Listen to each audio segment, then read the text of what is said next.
গাজল block আদিবাসী সেঙ্গেল অভিযানের পক্ষ থেকে গাজল বিডিওকে 6 দফা দাবি নিয়ে ডেপুটেশন প্রদান করেন। তারা প্রথমে তাদের গাজল বিদ্রোহী মোড়ে তাদের কার্যালয়ে জমায়েত হন। সেখান থেকে মিছিল করে গাজল শহর পরিক্রমা করে বিডিও দপ্তরে যান।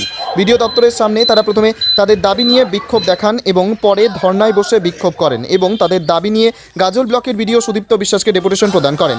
তারা গাজল বিডিও সুদীপ্ত বিশ্বাসের মাধ্যমে তাদের দাবিগুলো ভারতের রাষ্ট্রপতি দ্রৌপদী মুর্মুর কাছে পাঠাবেন। উপস্থিত ছিলেন আদিবাসী সেঙ্গেল অভিযানের উত্তরবঙ্গের সাধারণ সম্পাদক এবং আদিবাসী দিশম পার্টির এ রাজ্যের সভাপতি মোহন হাসদা। এছাড়া উপস্থিত ছিলেন গাজল ব্লক নেতৃত্ব বর্ষা বেসরা, শ্যামল মুর্মু, গোপাল হাসদা সহ অন্যান্য নেতৃত্ব।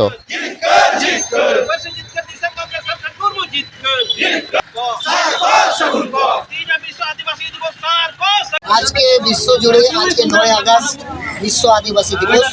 এই বিশ্ব আদিবাসী দিবস উপলক্ষে আদিবাসী সেঙ্গেল অভিযানের পক্ষ থেকে আমরা ভারতবর্ষ জুড়ে এই বিশ্ব আদিবাসী দিবস পালন করছি এবং র্যালির মাধ্যমে আমরা আজকে র্যালির মাধ্যমে এসে আমরা বিডিও সাহেবকে ভিডিওর মাধ্যমে রাষ্ট্রপতিকে আমরা স্মারকলিপি প্রদান করব এবং আমরা আদিবাসী সেঙ্গেল অভিযানের পক্ষ থেকে 6 দফা দাবি নিয়ে আজকে বিশ্ব আদিবাসী দিবসে আমরা নেমেছি।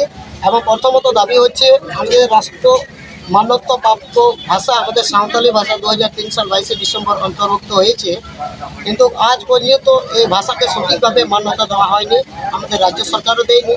এবং এই ভাষাটাকে আমরা যেহেতু ঝাড়খণ্ড রাজ্যে আদিবাসী রাজ্য বলে ঘোষণা করা হয়েছে, সেই ঝাড়খণ্ড রাজ্যে সাঁওতালি প্রথম রাজভাষা হওয়া উচিত, আজ পর্যন্ত সেই ভাষাটাকে আমরা পাইনি।